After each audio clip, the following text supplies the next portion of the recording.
Everyone thinks they should save more money. You know you should. You see financial advisors talking about it constantly. Save 10% of your income, they say. Build a rainy day fund. Invest in your future. And honestly, it's solid advice. The problem is that almost nobody does it. In fact, if you look at the data, most people in developed countries are living paycheck to paycheck despite having decent incomes. They're not necessarily bad with money. They're not all reckless spenders. Something else is happening. Something systematic that makes saving feel impossible, even when people genuinely want to do it.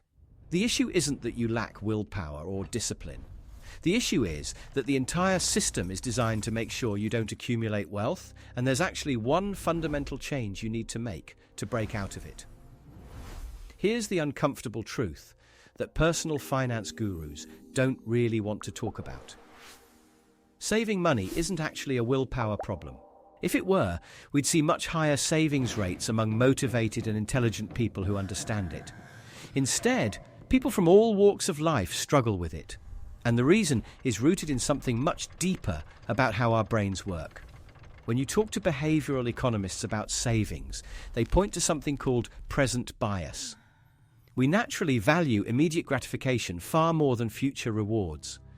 $1 today feels more real and valuable than $1 next year. From an evolutionary perspective, this made sense. Our ancestors didn't live long enough to think deeply about compound interest. They needed to focus on immediate survival. The hungry person in front of you mattered way more than potential future hunger. This bias served us well for thousands of years, but in the modern economy, it absolutely wrecks our ability to save. You've got money in your account right now. You could spend it on something that brings you joy today. Or you could save it for something abstract in 20 years. Your brain instinctively chooses today. This isn't weakness. This is ancient programming hardwired into our neurology. The problem gets much worse when you add what researchers call the zero-sum mindset. Every dollar you save feels like a dollar you're stealing from your present self. Your brain frames it as a loss, and people hate losses way more than they enjoy equivalent gains. If I told you I'd give you $1,000, you'd be happy. If I then took away $500, you'd be miserable even though you're still ahead. That's loss aversion, and it works powerfully against savings. Every time you consider putting money into savings, your brain tells you that you're losing access to it right now. And that voice has gotten louder because companies spend billions figuring out how to amplify it. The way spending is designed in the modern economy is almost predatory. It's not by accident that your phone sends notifications about flash sales. It's not random that streaming services charge monthly instead of yearly upfront. It's deliberately designed to make spending feel automatic while saving feels like deprivation. Every friction point has been smoothed out for spending. Your credit card is in your pocket. Amazon remembers your payment information. Apps are designed for one-click purchases. Meanwhile, saving requires you to actively move money somewhere and resist the cognitive dissonance of having money you're not spending. Banks have actually made this worse. They used to charge you fees for having savings accounts. That's right. They literally charged you money for not spending it. These days, it's better, but only marginally. Your savings account earns basically nothing, while inflation quietly erodes its value. So you're actually losing money by saving, and your financial institution is passive-aggressively telling you that you're doing it wrong. At this point, you might be thinking that the solution is just to have more willpower, to resist the urge to spend, to be disciplined about moving money to savings. But here's where the system gets really clever. And here's where most financial advice completely misses the point. Because we've added another layer of complexity on top of present bias and spending psychology, we've also engineered a world where it's actually harder to accumulate wealth than it used to be, even after you've done the hard part and saved the money. To why saving money is fundamentally broken. Let's say you actually do it. You resist the present bias. You overcome the loss aversion. You push through all the friction designed to make you spend. You successfully save up $5,000. Good for you. Now what?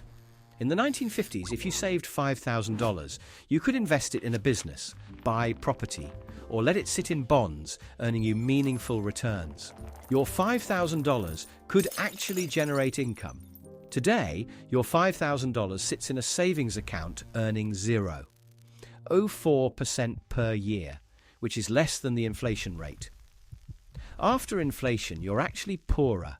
So saving doesn't lead to wealth accumulation anymore. It leads to treading water while getting slowly pulled under. This is the real trap. Even people who successfully save money don't actually build wealth because they've got nowhere to put it that makes sense. Stocks require knowledge and time that most people don't have. Real estate requires capital that's out of reach. Small business is risky. So the money just sits there, slowly losing value, and the message your brain receives is clear. Saving doesn't work. Your present bias was right. You should have spent it when you had the chance. The reason for this goes back to something that's transformed the entire economy in the last few decades. Assets have become financialized.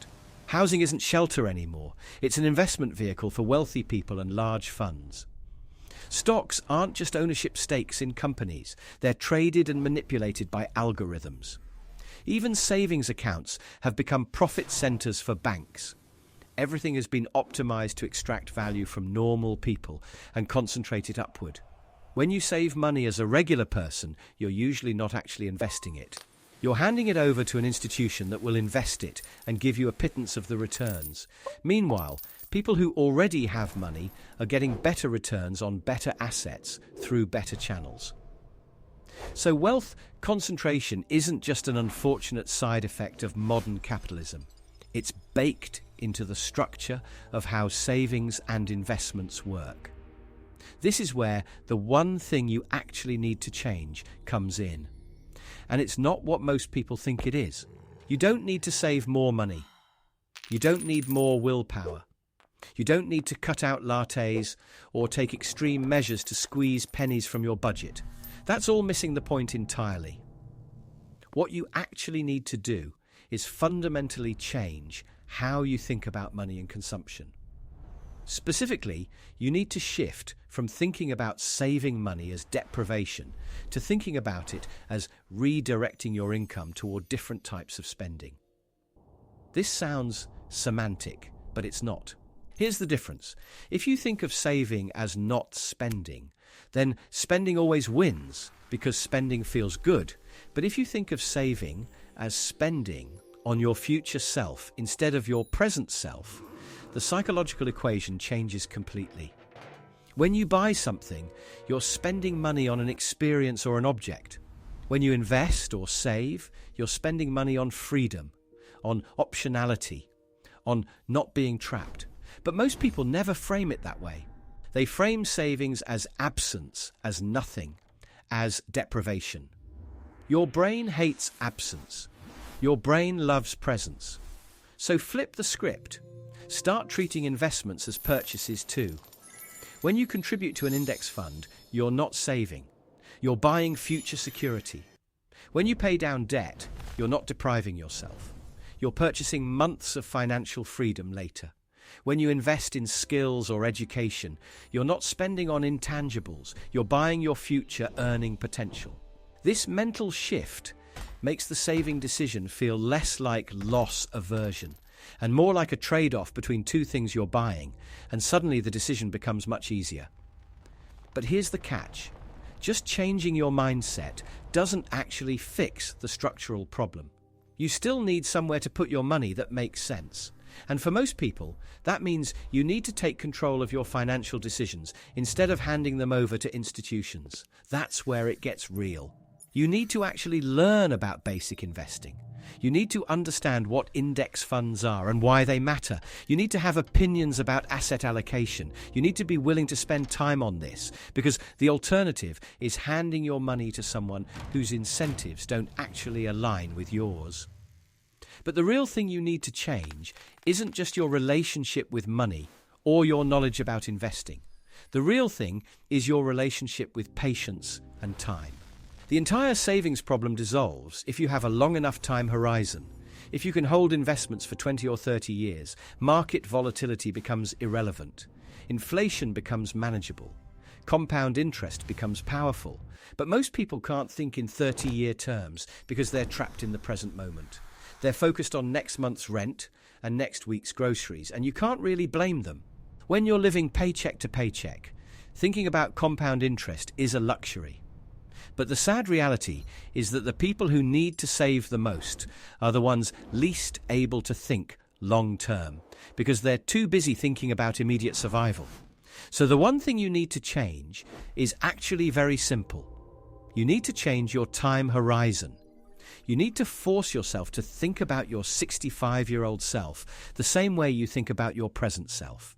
You need to make that person matter as much as the immediate gratification sitting in front of you right now, and you need to build systems that make the long-term choice automatic, so you don't have to spend willpower fighting your present bias every single day.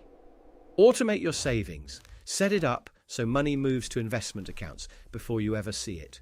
Make it invisible. Make it the default. Because the human brain is incredible at rationalizing spending when the money is visible and available. But if the money is already gone before you even know you have it, the problem solves itself. This is the one thing that actually works. And it works not because it fixes your willpower or your psychology. It works because it removes willpower from the equation entirely.